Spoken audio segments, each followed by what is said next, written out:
Hello दोस्तों, मेरा नाम है AK। तो इसकी पहले की वीडियो में हमने इसके पहले का पार्ट कवर किया था। अभी हम लोग जो विंड्स ऑफ फायर पढ़ रहे हैं। तो अब इसके बाद का यहाँ से शुरू करते हैं। तो बिना टाइम वेस्ट किए चलो जल्दी से शुरू करते हैं। He told me as if thinking aloud, Abdul, I know you have to go away to grow. Does the seagull not fly across the sun alone and without a nest? You must forget your longing for the land of your memories to move into the dwelling place of your greatest desire. Our love will not bind you or not will need to hold you. He quoted Khalil Gibran to my hesitate mother, your children is not your children. They are the sons and daughter of life's longing for itself. They come through you, but not from you.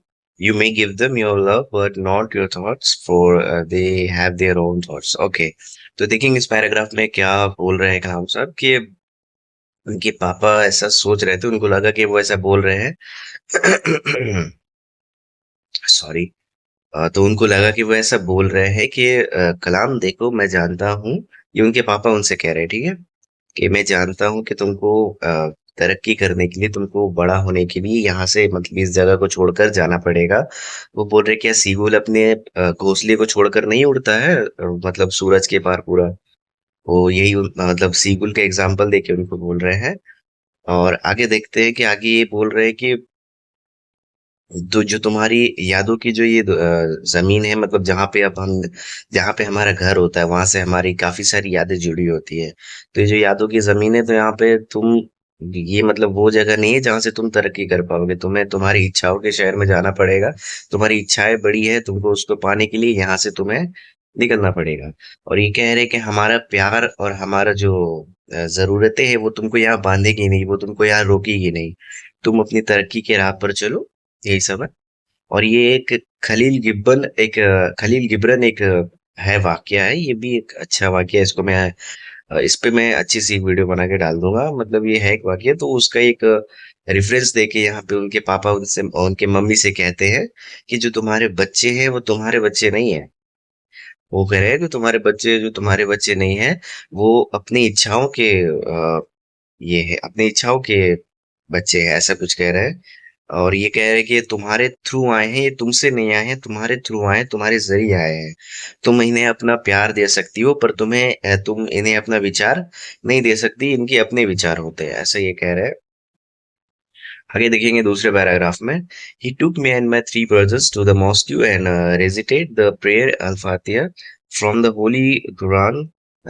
As he put me on the train and at Rameshwaram station, he said, "This island may be housing your body, but not your soul. Your soul dwells in the house of tomorrow." Which none of us at Rameshwaram can visit, not even in our dreams. May God bless you, my child. ठीक है। तो इस paragraph में क्या उनके पापा कह रहे हैं कि मतलब वो पापा कह रहे नहीं, मतलब उनके पापा अपने जो तीन उनके भाई और मतलब उनके भाई थे, वो तीनों को लेके जाके मस्जिद में नमाज पढ़ते हैं अल्फातिया। उसके बाद वो उनको जब ट्रेन में बैठाने जाते हैं रामेश्वरम स्टेशन पे उनके पापा, तो उनसे कहते हैं कि ये जो आइलैंड है, ठीक है, ये जो आइलैंड है ये हो सकता है तुम्हारा घर हो, तुम मतलब ये आइलैंड तुम्हारा घर है, लेकिन तुम्हारा जो आत्मा है, कैसे बोलूं यहाँ पे, मतलब बोल नहीं पा रहा हूँ। ये इसके कहने का मतलब है कि ये जो आइलैंड है, ये तुम्हारी आत्मा को कैसे बोलूं यार, ये ना थोड़ी सी डीप मीनिंग वाली चीज है। मतलब उनके पापा उनसे कह रहे हैं कि ये जो आइलैंड है, ये तुम्हारी बॉडी का घर, ये तुम्हारी बॉडी को घर कर सकता है, पर तुम्हारी जो आत्मा है कल में रहती है।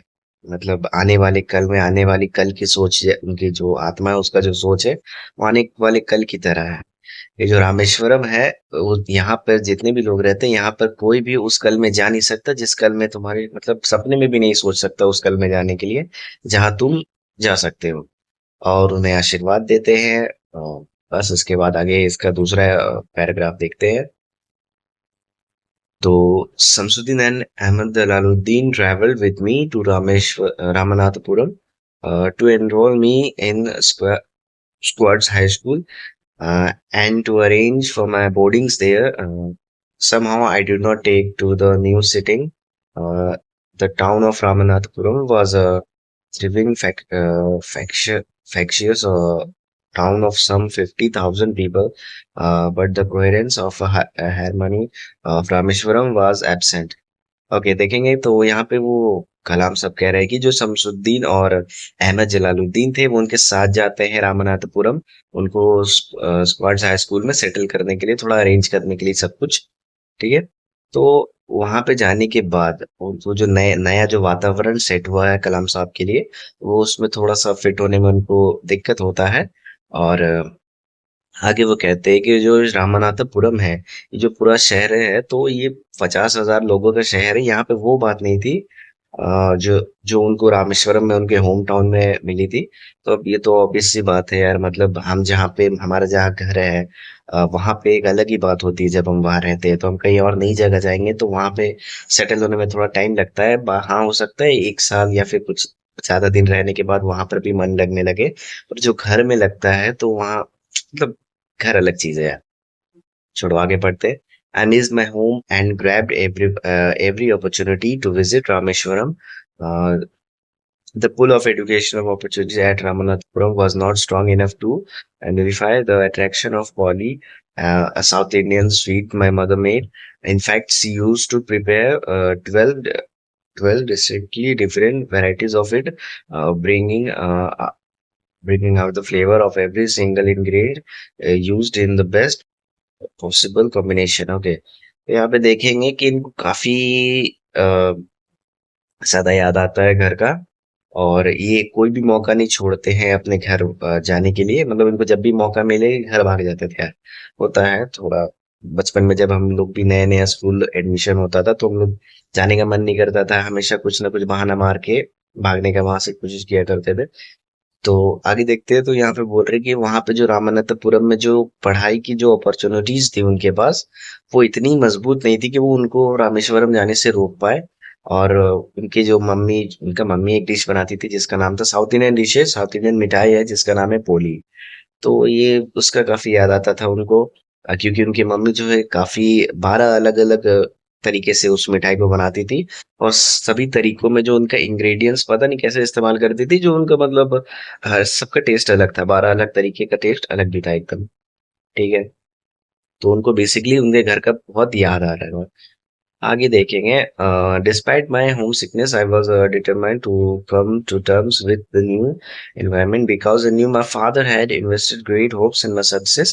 My father visualized me as a collector in the making, and I thought it my duty to realize my father's dream. Although I desperately missed the familiarity, security, and comfort of Rameshwaram.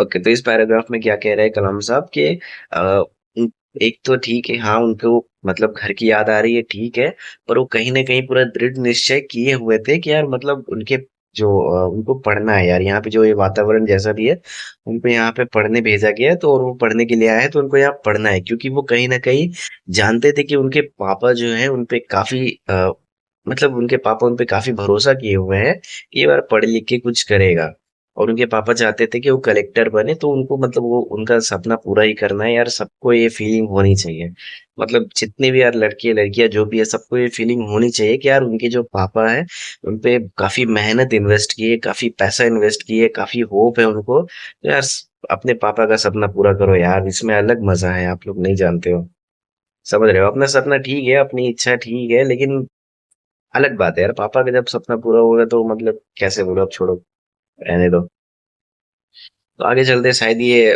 पहला वाला खत्म होने वाला है मतलब इसका जो पहला पार्ट मैंने बताया था ना तो वो खत्म होने वाला है शायद आगे देखते हैं पहले इसको खत्म करके वीडियो मेरे ख्याल से यहीं पे मैं रोक दूंगा ठीक है ये दूसरा वाला स्टार्ट होने वाला है दूसरा वाले के लिए मैं अगला वीडियो बना दूंगा ठीक है तो इसमें एक देखते हैं Jalaluddin used to speak me about the power of positive thinking, and I often recall his words when I felt homesick or dejected.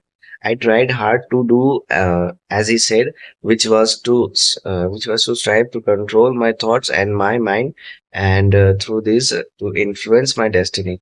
Ironically, that destiny did not. lead me back to Rameshwaram, but sweep me rather away from the home of my childhood. Okay.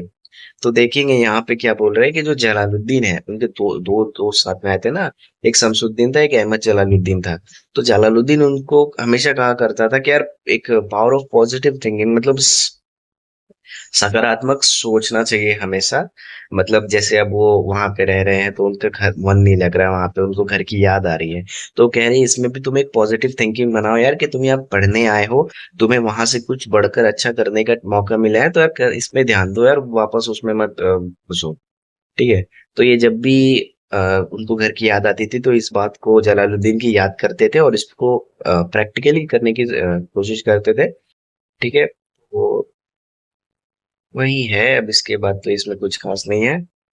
और ये यहाँ पे इसका बात खत्म हो रहा है, और इसका जो दूसरा मैं बनाऊंगा तो उसमें यहाँ से शुरू करूंगा। इसका दूसरा पार्ट शुरू हो रहा है दूसरा। तो इसको यहीं पे खत्म करते हैं। इसके पहले की वीडियो थोड़ी लंबी बन गई थी, कोई बात नहीं, ये वाली थोड़ी सही बन गई है, मतलब और थोड़ी बड़ी होनी चाहिए थी, पर खैर ये एक सही एंडिंग है। तो इसको यहीं पे खत्म करते हैं, इसके बाद का अगली वीडियो में बनाएंगे। और तुम नए हो तो इस चैनल को सब्सक्राइब कर लो, ताकि आपको आगे भी ऐसी वीडियोस मिलती रहे। और मतलब यार बने रहो, विंग्स ऑफ फायर में पढ़ते हैं यार, क्या है देखते हैं कलाम साहब की स्टोरी। ठीक है। तो मिलते हैं अगली वीडियो में, तब तक के लिए गुड बाय।